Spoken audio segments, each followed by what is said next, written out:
Hey guys, welcome to episode 2 of our weekly roundup of all the best gaming news. This week's been quite a quiet week, nothing major to get excited about, but I picked out 3 of the best things really to talk about. Let's get to it. So the first thing was Ps5 Games, and they look like they'll be on the horizon shortly. In a recent strategy meeting, President and CEO Kenichiro Yoshida said that we'll be showing off more games in commas soon. He goes on to say, games for the PS5 that deliver this new game experience are being made by both first and third party developers, and we plan to introduce a compelling lineup of titles soon. Going off that, first and third party, we could expect in exclusives, and we'll probably be seeing games like Call of Duty from your third-party developers, as well as maybe something from Bungie, EA, Ubisoft. Those are the ones we'll be looking at there. And yeah, first-party games, we could be looking at Horizon. We could be looking at GTA 7, Gran Turismo. It could mean anything really, but coming soon, which is great news because we've been waiting all year really to see any new games when Xbox has already shown off roughly what's coming out at launch. So June the 4th is the rumoured date. No concrete evidence of that as yet, just leaks and that, but you can never be too sure what you read on the internet. And it's meant to be quite a big press conference, so not just like an Xbox inside Xbox sort of show. It will be maybe Jim Ryan standing there talking to us like we're actually there live, but we're not. Or it could be different people, different parts of the screen with all their own segments talking and trailers in. I don't know. We'll have to see about that, but hopefully it'll be presented well to us. We'll obviously get a rough idea of what we can expect from launch. Carrying on from that, really, Gran Turismo 7 has possibly been leaked early. So a Next Level Racing is a official PlayStation license. They make very big and very expensive cockpits, so players can get a better simulation when playing driving games. On their Instagram page, they asked, what racing game are you most looking forward to in 2020? And they posted an image with logos from Dirt 5 and F1 2020, as well as the GT symbol and the number 7 next to it. So you can read into that as much as you want. I believe it got took down afterwards as it was an error with related to that picture, but I'm not too sure how they've managed to mess that up and add the GT7 symbol into that. So hopefully they know something we don't, and that could be one of the launch games. I believe on PS3, I think it was GT5 was meant to be a launch game. It ended up being Gran Turismo Prologue. And then I don't think that came out at launch either. And then we went on to Gran Turismo 5, so maybe we could see something similar. But yeah, we'll just have to wait to see on that. But yeah, that's sort of everything related to PS5 with the games coming soon. Yeah, keep an eye out for the June the 4th, really. Anything before that, I'll obviously let you know.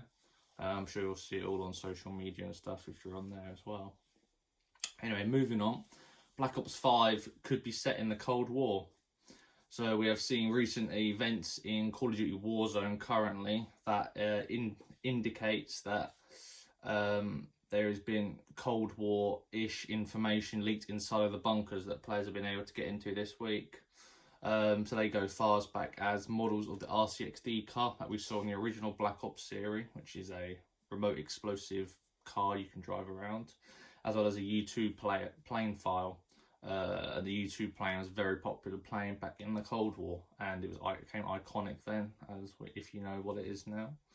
I believe the U2 plane was a spy plane that flew. So it didn't fly exactly in the atmosphere; it sort of flew just above in space. So I think it did fly in space, but not up in space, just sort of on that borderline really. So you have to wear proper like astronaut sort of helmet and stuff and have your oxygen and whatnot. But yeah, it'd be a great place like Fortnite does, where it has its events, it shows what's upcoming, and if Call of Duty could pull that off with Warzone and introduce things from Cold War, I think that'd be a great way to show off the new game. We obviously know that Warzone's going to be carrying on as a free-to-play battle royale after Modern Warfare has finished its life cycle. So we can expect that on next gen, and hopefully for many more years. So content related to that, maybe we'll see a new map with new guns and that from the new Black Ops 5, a Cold War map or something, or maybe they'll add a mixture and sort of all combine it into one game, really. I did look up Cold War guns, and they do include like the AK-47 and the M4A1. So yeah, they wouldn't actually have to remove all the guns to the Battle Royale. They could sort of intervene some from both eras and still make it like a realistic type of environment, which would be quite cool. So we obviously know Trouch is working on the game. They took over from Sledgehammer and Raven, as they sort of had some sort of disagreement of how they wanted the game to go. And yeah, Trouch took over. I think Trouch took over, was it last year, I believe? And they sort of, they're not massively long on working on the game. So hopefully, it's still a finished product. Would you expect they wouldn't launch if it wasn't? But yeah, I mean, only time can tell. June the 2nd is Season 4 Modern Warfare. So anything related to these bunkers and these mysterious items found within inside the bunkers will hopefully be unveiled. And hopefully we'll get our first look at Black Ops 5. So moving on to our final piece of news this week was the launch of Mafia 2 Definitive Edition on PlayStation 4, Xbox One and PC. So the Definitive Edition launched with 2 add-ons, Jimmy's Vendetta and Joe's Adventure. It launched in 4K 60 FPS on PC, and it launched at 30 FPS on console in HD remaster. So just a rough idea of what Mafia is. Mafia 2, you play as Vito Scaletta, a soldier in the Cold War who is shot and sent home to recover. He meets with his friends Joe, and together they get up to illegal activities to earn big payouts while starting rivalry with 3 different Mafia families. So yeah, if you've played Mafia 2, it's literally the same game, but obviously enhanced visuals and that. The world looks a lot more better than what it did on last gen.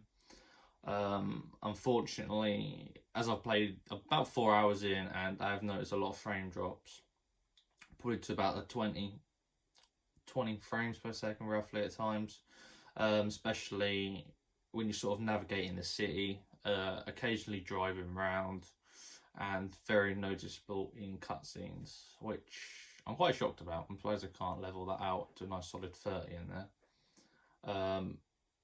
But yeah, the game plays well. Obviously, it's got a great story in it. I mean, it's set way back like the 1950s, 1960s period where mafia gangs and that were quite big. So you get a rough idea of everything that happened in that time, really, and it's quite interesting. If you don't worry about the visuals or anything like that, it's definitely worth playing and experiencing it again. And with that, we had the launch as well as the Mafia 3 Complete Edition. So that includes all previous DLCs that they released. No changes for that in game or anything. They released the same trailers they launched the game with, which I found a bit odd, since it had like no new. They didn't even say like they had the DLC in the game or anything for free, so that was strange. And then we obviously have the original Mafia 1, which will be launching in late August. That will be fully remade and reworked. So unlike Mafia 2, where you've got your colour enhancements and that, Mafia 1 will get the treatment like Final Fantasy 7 did, where it'll be fully remade on the same engine as Mafia 3, which I think would be pretty impressive. I can put some pictures up so you can have a little look at those. Obviously, take it with a grain of salt. Screenshots don't always look like the finished product, but if roughly looks like that, it'll be very good. So yeah, that was pretty much all the gaming news this week that was major, should we call it. it was a pretty boring week, and hopefully next week improves. But I do have some deals for you this weekend, of course. So if you tried out the games last weekend, I included the NBA 2K20 that was on sale. But as of this week, it's been added to the Switch sale, and for £2.49. So absolute bargain. Especially if you've watched the series on Netflix, The Last Dance, with Michael Jordan and his team, and you just fancy some NBA, it's on there for £2.49. On PlayStation 4, we have Witcher 3 Game of the Year Edition. This includes all 16 DLC packs that launched free after the game had launched. So I think it was like, what was it? Ooh, roughly every week, I think, at one point, where you would get a new piece of content. It was small, like an armor, maybe a quest or something. You have to download them all, but obviously with the Game of the Year Edition, it all comes on one package. And it also comes with the 2 expansions, which is Heart of Stone and Blood and Wine, which are 2 great experiences with 10+ hours of content in each. If you already own Witcher 3, the DLCs are on sales as well, so be sure to check that out and pick them up. Then finally on Xbox, A Way Out for £6.24. So that's the game from EA. A co-op driven story where 2 prisoners must work together to break out of jail and live life on their own. It is a split screen or online co-op game. If you own a copy, so if you buy the copy and you want to play with a friend, you give them a free game pass within that game, so you can let that player come into your game and play split screen. So only one of you have to buy the game. So £6.24, 2 of you can experience the same game, which is pretty cool. I have played that game and loved it. It was very good. So yeah, that's everything for this week. I'll be posting a second video next week, early Monday, Tuesday.